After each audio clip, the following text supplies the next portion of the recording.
I like to use steak knives to open all my stuff.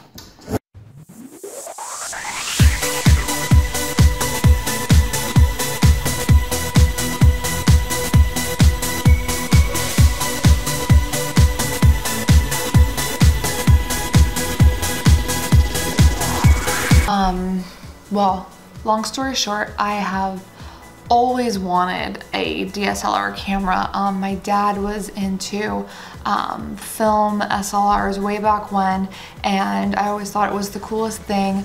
And I've always done photography with my phone, or when I was a kid, I did it with, you know, 35mm, you know, point and shoots. And then I started to get into some digital photography, but digital photography used to be absolutely terrible when I was younger. So I always thought it would be cool to have an SLR and then a DSLR when DSLRs became a thing. But they're expensive, so I never got around to getting one. We have been traveling a little bit more lately, and we're planning on traveling a lot more this next year.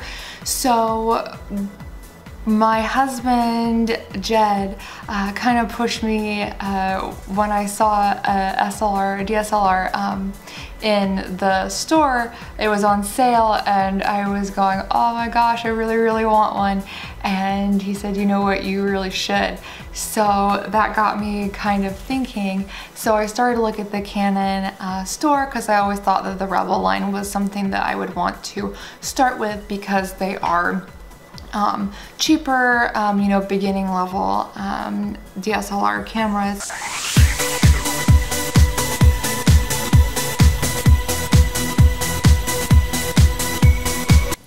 What this is, hopefully, is my very first ever DSLR. But since I don't make any money, it is actually refurbished. So,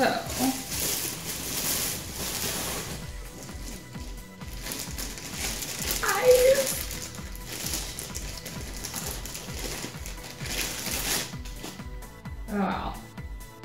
Okay, this is really cool, because upon first opening, I really can't tell that it is at all refurbished, so that is pretty cool. We have the most important piece we're gonna need, which is my double T6i, which is refurbished, which is pretty sweet. And then with it, what I ended up doing is, long story short for now,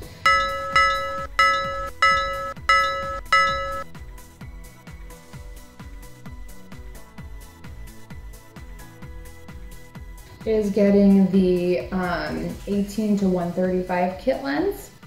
But I also got a couple other lenses to go with this, so that we can take some better shots.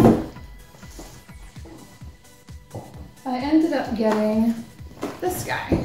So what this is a couple of cheaper lenses, but some better lenses to help out in specific situations. So I got a wide angle lens, and this one is the 10 to 18 millimeters.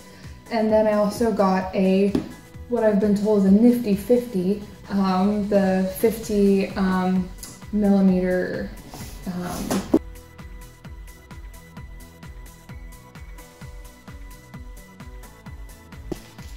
Okay, and these are not refurbished. These are brand new. Okay, there's the wide angle.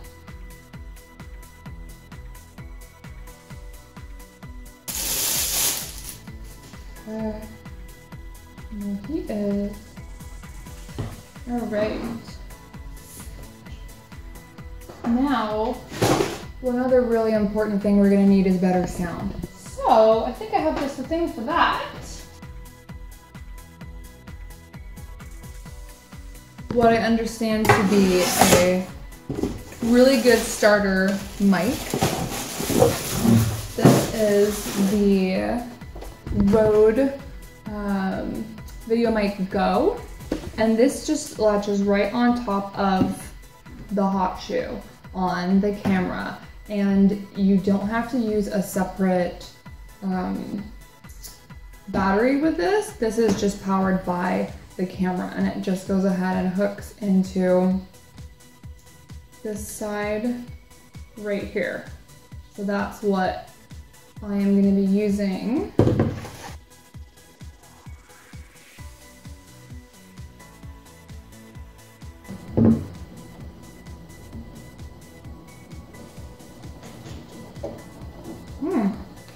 That is very easy to put on. Just screws around.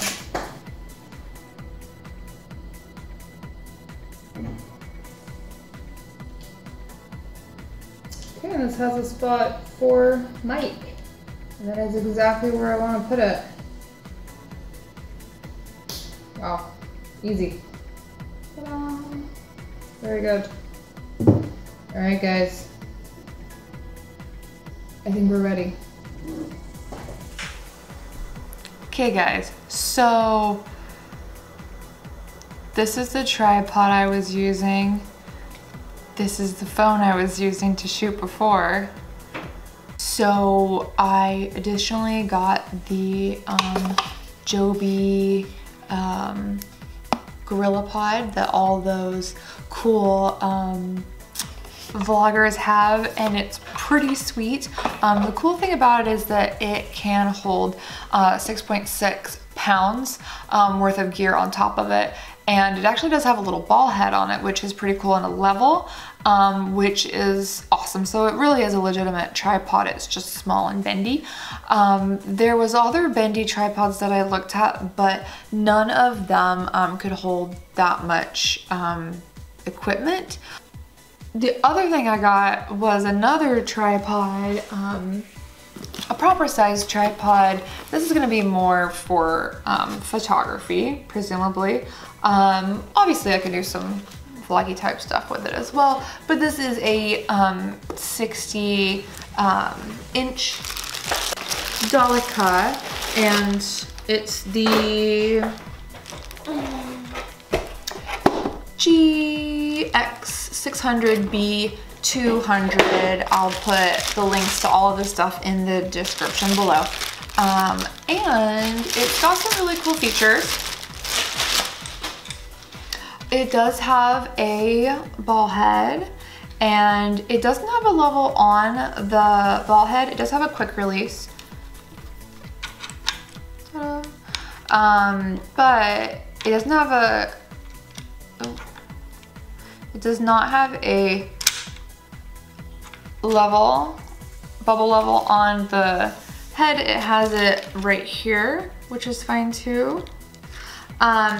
It starts out this small, and then you can unclick these feet, and then you can extend it to the 60 centimeters, which is pretty sweet. Another cool thing about this that I think I'm really gonna enjoy is that these little feet are rubbery to start, but if you do that, it makes a little pointy foot so that you can use it in, you know, dirt, whatever. So that's really cool. So you're probably gonna see a lot of this in vlogs, but also this is gonna be primarily for me to do photography with. So I'm really excited about that. This is my digital timer remote with intervalometer, which is a fun word to say, intervalometer. So this is really cool because this helps to do long shots. So the Rebel, I'm not sure about other ones, but the T6i, the longest shot that it does is 30 seconds. That's the widest or the longest that the shutter can be timed for. And then after that, you have to get one of these for longer exposures, like for night photography, like watching the stars, make those cool streaks and stuff like that. You have to have this, or a nicer one. This is a cheaper one, so hopefully it works nice. This one also has an intervalometer on it. which is what I specifically got it for, to do time lapse. So you can do time lapse with just taking a video and then speeding it up, or you can do a time lapse by timing or programming this to take however many shots, however many times, and it takes it, you know, every second or every 5 seconds or whatever you program it to do, all by itself. You just program it and it does it. It's external from you plug it into the camera. Some cameras come with an intervalometer. The Rebel line does not. So this will be cool. I'm excited for that. This is really exciting. It's called Dead Cat. It's a dead cat. No, this is a fuzzy thingy to put, oh, it's kind of gross though. This is fake, but it's kind of gross. Okay, so what this is, ooh, it's so squishy. Ooh, this is supposed to fit over that, for real? I hope this is the right size. This video might go. That's the go, right? So what this is it goes over the microphone so that it improves the sound. It improves when there is wind, and also any kind of harsh popping, like even with a P sound that may have sounded kind of crappy without this on it. So I'm gonna be using that when I'm out and about outside to reduce some of that sound. I kind of just want to pet it. Okay. So what are we looking at here? Okay, so this one is a just UV filter. It was really entertaining reading reviews of different filters, especially the UV filter, because there seems to be quite a argument in the photography world that you used to need UV filters way back when in the film days because it would help with like haze or something, and now with digital you don't really need it. However, a lot of people use UV filters because it's just clear to just put on the outside. You just screw it on the outside of the lens and that helps to protect the lens. So that's what I did.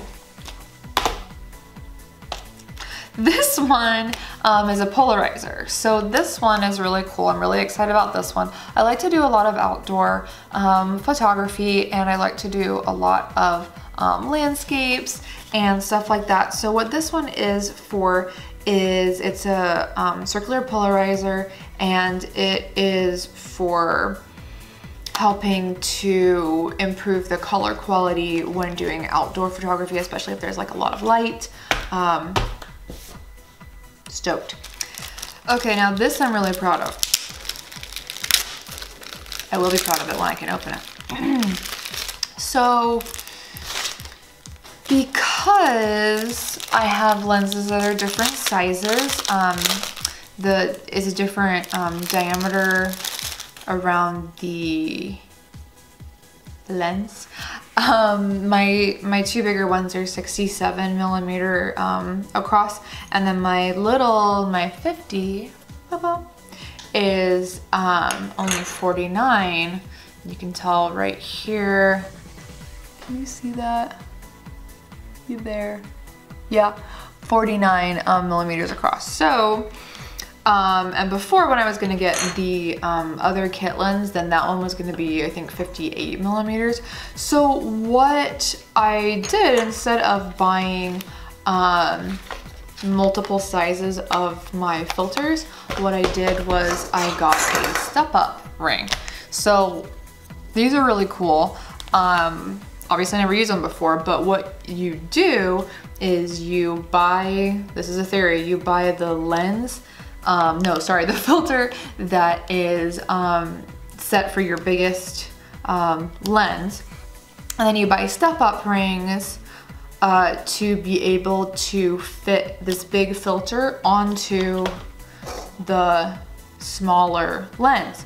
You can also do this in reverse, where you have a smaller filter and then you use a step down ring to fit that onto the bigger lens. However, then that has problems with vignetting, which is like you can see the, you know, the ring on the outside of your picture. So from what I understand, it's a lot better idea to get big and then, you know, big filters, big, you know, lens hood, anything like that. And then you just use the step-up ring to be able to have the smaller lens be able to use it. So that helped me out a lot though, because then I was able to afford more expensive filters because I was only buying one of each filter instead of having to buy multiple filters for multiple size lenses. So that's cool.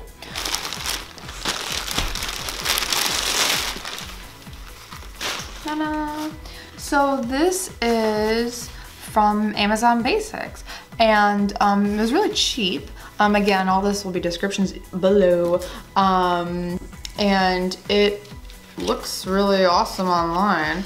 I kind of wanted a backpack, but then I read a lot of reviews about the cheaper backpacks that stuff fell out of it, so that's not cool. So this though has got, it's got bright orange, but it's got lots of little compartments, so you can stick your different lenses and different stuff in there.